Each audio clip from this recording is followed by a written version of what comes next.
A confident leader is vulnerable. A confident leader is not the one that's the loudest or the most successful. In leadership, it is all about what do others want or need to help them achieve their goals. And that has been the game changer. Do you consider yourself a confident person? I consider myself a person who craves growth. I think that has the appearance of confidence, but I struggle with insecurity and some imposter syndrome for sure. But I keep forcing myself to do hard things all the time. So I think I give off this perception that I'm so confident, but I'm nervous behind the scenes for sure. How does that show up in your business? I think the confidence shows up because to me, confidence is created from taking action. There's a difference between taking action, whether you're ready or not, and being unprepared. Being prepared means that you have done the reps, taken the time, research, like you know what you're doing and what you're talking about. That's preparation, but showing up, whether you're ready or not, is about just taking action and not being afraid to fail or make mistakes or fumble in the process. Because the people that have succeeded at the highest level are the ones that are fast action takers, and they're not afraid to move quickly or to make the wrong decision, because they don't view that wrong decision as failure. They view it as a chance to pivot or grow through it. Is there a moment in your life where you had to fake bravery to get what you wanted?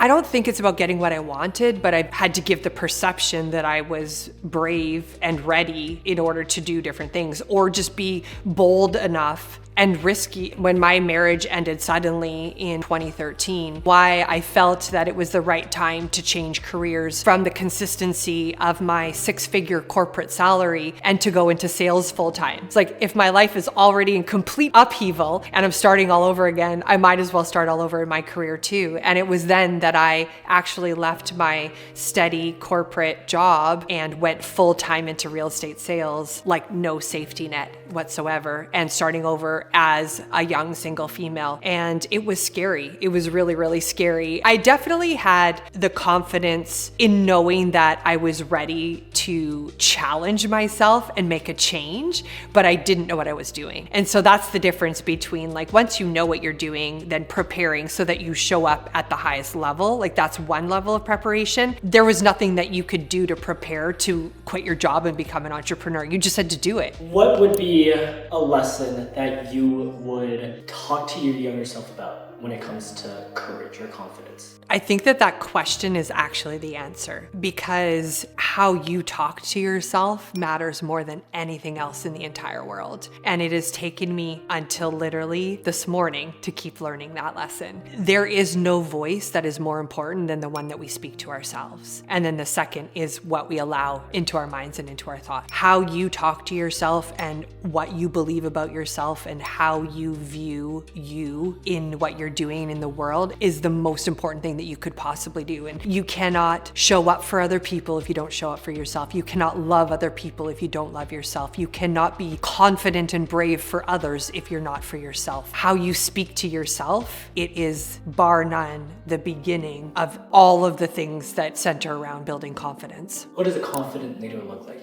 A confident leader is vulnerable. A confident leader is not the one that's the loudest or the most successful, like on what the world views as success. The most confident leader is the one who is willing to say, I screwed up. And I've had that conversation with our team. I've had that conversation in my relationship. I should have done it this way and I didn't. I did my best, but now this is what we're going to do instead. And being willing to be vulnerable enough to say that I was wrong, and strong enough to say that I believe that this change is the right direction. I think a lot of leadership is also recognizing that you don't always have all the answers, and that what you think needs to be done isn't always the best way. I'll use an example of having dinner with one of our team partners a couple of years ago, where I was asking for feedback and they just looked at me and they said, Aim, it's too much. And I was like, what's too much? They said, all the things. And I'm like, what all the things? They're like, this program and that training and this new initiative and this sales program and this launch. And I look back over the years since starting our team, and it was like I would put myself into this perpetual, like, have I rolled out enough? Have I done enough? Have I offered them enough? And always creating something new, something bigger, better to be launching. And a few years ago, we took a step back and we recognized that the best way to build this would be off of the systems of the foundational elements that are going to actually help agents achieve their business and personal goals. Everything else is ancillary to that. Like, none of the extra fluff actually matters if you're not achieving the goal of why you're there. And so we've actually like dialed right back into a very basic, simple program. We do amazing things and fun initiatives and like the odd extra thing here and there, absolutely.